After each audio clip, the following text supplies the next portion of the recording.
বেশিরভাগ বাঙালি হাঁটু কোমর সিদ্ধানা বা গোড়ালির সমস্যায় ভুগছেন, এদিক ওদিক ছুটছেন সুরাহার জন্য, অগত্যা পেন কিলার খেয়ে কিডনির সমস্যাও বাড়াচ্ছেন। কিন্তু কোনো ওষুধ না খেয়ে, অর্থব্যয় না করে এর উপশম পাওয়া যায় এবং প্রতিরোধ করা যায়।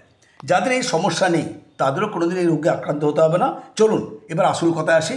এই পন্থাটি সকলের জন্য আগে থেকে করলে ভুগতে হবে না পরকালে।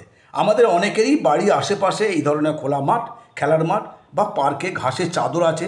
সেই চাদরে রোজ ভোরে বা আর্লি মর্নিংয়ে 20 থেকে 30 মিনিট খালি পায়ে শিশির ভেজা ঘাসের উপর হাঁটুন। 1 মাস পরে বুঝতে পারবেন যারা অলরেডি আক্রান্ত। উপশমের জন্য অর্থ লাগে না, জাস্ট মানসিকতা। আগামীকাল শুরু করে দেন। মাঠের পাশে চপ্পল খুলে রেখে হাঁটুন। চুরি হয়ে যাওয়া ভয় থাকলে হালকা চপ্পল পলিপ্যাকে ভরে নিয়ে হাঁটুন। এই ধরনের হেলথ টিপ যাদের পছন্দ তারা অবশ্যই এই চ্যানেলটাকে সাবস্ক্রাইব করে আমাদের সঙ্গে থাকবেন, প্রতিটা পদে থাকবেন, প্রতিটা পর্বে থাকবেন। আপনাদের সকলের সার্বিক সুস্থতা কামনা করে এখানেই শেষ করছি। ভালো থেকো।